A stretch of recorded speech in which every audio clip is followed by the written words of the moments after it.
Word's font group. It's on the Home tab. Well, good day. This is Microsoft Word, and today we're on the Home tab. And on the Home tab, we're going to talk about the font group. There are 14 buttons on the font group. Let's learn about each one of them. Before we do, though, let's look at these 4 sentences that I've typed. It says the new and exciting adventures of Sherlock Holmes, and it says that 4 times. But you notice the letters are shaped differently. Now, the first letter of the capital H looks a lot different than the second letter, capital H. The second letter, capital H, has these little lines on the bottom of the H and on the top of the H, and these little tails that stick out. These little lines are called serifs. This is a serif font. If I click on it, I can find out that I'm using the Times New Roman font, and it's an example of a serif font. It's a font that has little tick marks on the letters, like this big capital A has little lines on the bottom. Now this one up here, it does not have lines on the bottom of the A. It has no little serifs. It is without serifs. It is sans serif. This one that I'm on, the Calibri font, is an example of a sans serif font. There's lots of different sans serif fonts. Let me highlight this first one. I'm going to change the font to a different sans serif font. There's lots of different ones, like for instance the Arial font. Let me give it a click. It doesn't have any tick marks on it as either. So the capital H doesn't have any little lines on the top or the bottom. It has no serifs. Arial is an example of a sans serif font. It has no serifs. Let's change the serif font that we have here. Instead of using Times New Roman, there's lots of other fonts that have tick marks on them, that have serifs on them. For instance, this one, Baskerville Oldface, and it looks similar to the Times New Roman. It's got little serifs on the H, for example, and on the S and on the A, and every letter except the O has little tick marks on it. Let's see if there's any more serif fonts that are close by. What about this one? High Tower Text. I'll give it a click. This is an example of a font that uses little tick marks on the A and on the S and on the bottom of the R and the bottom of the L, and they all have little tick marks. Now the next one is not a sans serif font. It's not a serif font. It looks like handwriting, this third one does. The handwriting font is called a script font. Script looks like handwriting. And so this is an example. It's called Script MT Bold, and there's many fonts that are script fonts. Let's highlight this one and see if we can find some other script fonts. There's lots of different ones. We'll just check it out and see what we got. What about this one? This one's called Vladimir Script, and it sort of looks like handwriting, doesn't it? It's called Vladimir Script, and all the script fonts look like handwriting. So the first one was without serifs. That's called sans serif. The second one was with serifs. It's called a serif font. There's many of them. Script font. And the last one is an example of a decorative font. It doesn't really fall into any category at all. It's just called decorative. There's lots of decorative fonts. I don't know if I have a lot of them, but I'll see if I can find another decorative font for you. Maybe Ravi is sort of a decorative font. I guess it has some tick marks some places, but not all the time.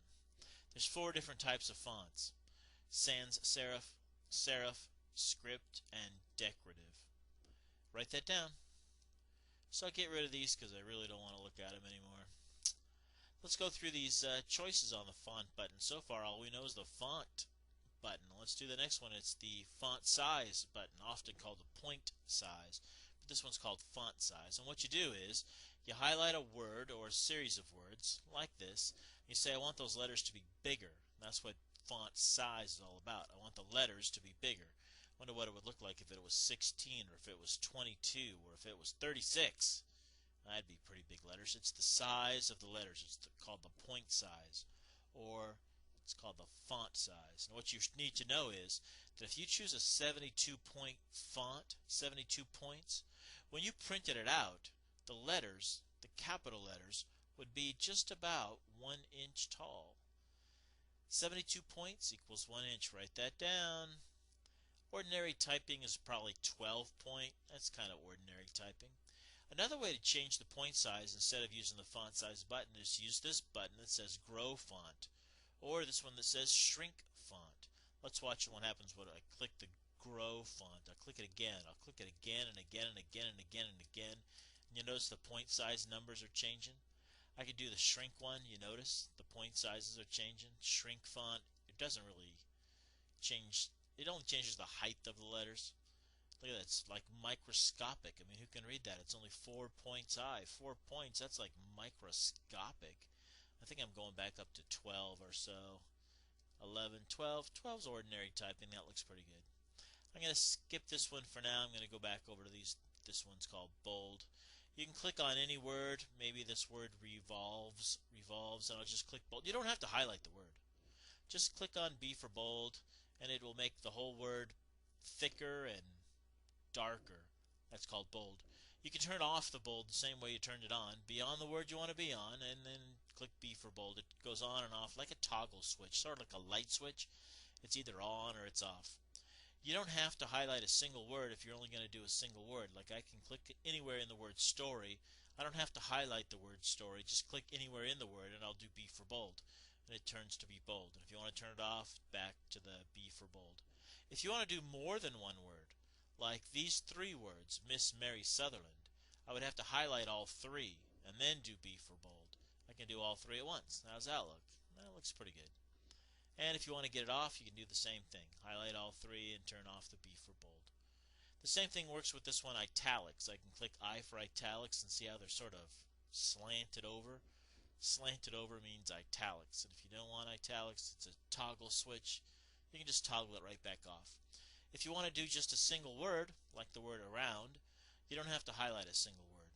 Just do I for italics and it'll do the word you are on. The next one is underline. Works the same way. I can do underline or I can turn it off. If I want to do multiple words, I have to highlight multiple words. I can do underline or I can turn it off. Now there's a lot of different kinds of underline in the world, not just a regular underline. So right next to the U there's this little drop down button. It's got a little triangle that's pointing down. I'm going to give that one a try. And it shows me, hey, there's lots of different underlines in the world. There's regular underline or there's double underline. Look at that. Double underline, a thick underline, or maybe a dotted underline or a dashed underline. Oh my gosh, there's just all kind of choices of underlines, and they're right here on this underline button. Maybe I'll choose thick underline. Maybe I'll choose dots. Dots look good. So it's dotted underline. Look at that. It's an ordinary thing. The next one is strike through, and this puts a line through the words that you've already typed. They use this a lot in the law. If they want to change a law and take some words out of a law, they'll highlight them like this, and then they'll do strike through, and then they'll show it to the voters, and they'll say, would it be all right to change this law and take these words out? We would put a strike through them. I'll highlight this whole sentence down here, and I'll say strike through. And then when the voters look at it, they'll understand we want to change the law. We want to take these words out. These strike through words. I think I'll undo all of my changes. I'll do undo up here. There's the undo button. I'll click it once, and I'll click it again, and I'll click it again, and look at that. I've undone everything I've done. The next one is subscript. Like this one down here that says H2O, but I just typed a capital H and then a regular 2 and then a regular O, but it doesn't have that little drop down 2, subscript. So I'm going to carefully highlight just the 2. And I'm going to go up here and do subscript. Hey, look at that. Now it says H2O. We all know what that is. We've seen that before. You can do the same thing with this C2. I can highlight just the 2, and I'll do a subscript. Sub, like submarine. It's underneath. Sub, like subterranean. It's under the earth. Subterranean, like a cave. Subscript. Sub goes lower, underneath, like a submarine goes under the water. Now the next one is a superscript. Super is on top and big. So this one's going to say x squared, but I just typed a x2 because I didn't know how to do squared. But here's how you do it. You highlight just the little 2. You say I want it to be superscript. Maybe I'll highlight just the little 3, and I'll make it superscript. There, look at that. X squared plus y to the third equals 0. Superscript. So I can do subscript, I can do superscript, and there's the buttons. The next one is the change case. I've seen kids do this a lot. They'll type things like this and it's all lowercase and they realize, oh my gosh, I wanted that to be capital letters. So what they'll do is they'll just erase the whole thing like this. I don't know why they do this. They type the whole thing, then they erase the whole thing, and then they start typing it in capital letters, and I don't know why they do that. You do not have to do that. So let me get it back the way it was. Once you type the letters and you want to change them, you can just format the letters. And here's what you do. You highlight the letters you want to change. You say, oh, wait a minute, I forgot. That's supposed to be capital letters. I can go up to this change case, and it has a little drop down, just like the underline did. And it says, what do you want to do? I want to make it uppercase. Okay, give it a click. Hey, look at that. They're all uppercase. Well, that was pretty easy. You don't have to retype everything. Maybe you want to make them all lowercase. You can just say, you know what, I want to be all lowercase. And there, they're all lowercase. Maybe I want to capitalize each word. I'll try that one. Capitalize each word. That looks pretty good. Maybe you don't have to capitalize a little tiny word like of. So I'll fix that. Hey, how's that look? That looks pretty good. So that was change case. And you have to highlight words to do it. Oh, it's not like bold. You have to highlight words to do it. What do you think toggle case does? Toggle case will switch. Whatever's capital will be lowercase. Whatever's lowercase will be uppercase. So I give it a click and see it just switches everything around. A lot of kids like to write like this nowadays. I don't know why they do that. I'll switch toggle case back, and I think that looks pretty good. The next one is the highlighter pen. And so maybe you want to get out your yellow highlighter pen and you can highlight certain words to draw attention to them. So I'm going to change the color. I'll do this little drop down next to it. And it says I want to use a yellow highlighter. And maybe, oh, look at my mouse has changed. And it looks like a little highlighter. And I'm going to highlight maybe this word right here. Ethylene. Maybe I'll just do the whole sentence. It's a pretty important sentence. Hey, look at that.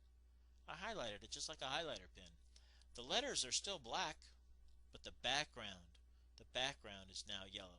And you could change it to a different color. You say maybe I don't want to use yellow, maybe I'll use this bright green. I give it a click, and maybe I want to highlight these words right here, so I'll highlight across them. Or maybe I want to highlight Watson. I'll just double click on Watson and it does that word. You can turn it off the same way you turned it on. Just give it a single click, and now the highlighter's off and my mouse is back to normal. The next one is the font color. I noticed that all of these letters are black letters. All of them are, they're none of them. It's not green letters, are they? They're not green letters, they're black letters. And these are not yellow letters, they're black letters. But you could change the color of the letters. Maybe I'll highlight these words and I'll say, you know what, I wish they were all red letters. So I'll use this one that has a big A and has a drop down next to it, so that tells me there's going to be more choices, and I can make them all red. Maybe this one's red. Hey, that looks pretty good. Look at it, it gives me a little preview. Maybe I want orange. Oh, that looks terrible. Maybe I like green. No, that's not too bad. Maybe I like purple. Or I can use any of these gradients. Boy, there's lots of choices up here, aren't there? You sort of just rest over the one you like until you find the one that's pretty good, and you say, I think I'll go with this one. Okay, give it a click. Hey, the color of the letters have changed. That's the font color. Now, the last thing I'm going to try to do is this clear button. It says clear formatting. What it's supposed to do is it's supposed to change the formatting that you've done and put it back to normal. So if I highlight this and I'll say I want it to go back to normal, I'll click this one. Hey, it's back to normal. It's back to everyday typing. And I can do the same thing if things were bolded. Maybe I'll bold some stuff. Or if things were italics, then I can italics some. Or if things were underlined, then I can underline some stuff. And then I think, you know what, I don't like any of that. I don't like the bold, I don't like the italics, I don't like the underline. I'm going to highlight this whole thing and say, you know what, I want to back to normal. Back to normal is clear, so I have to click the clear. There, everything's gone. The bold's gone, the italics are gone, it's all gone. Now this clear business, it's not going to work on a highlighter. So I'm going to try to highlight this green stuff, and I'm going to try to clear it with this clear button. But it only clears the formatting. It doesn't clear the background. It changes the letters. It doesn't change the background. So when I did these highlighters, I was really changing the background, and this little clear thing is not going to work on the background. It's only going to work on the letters.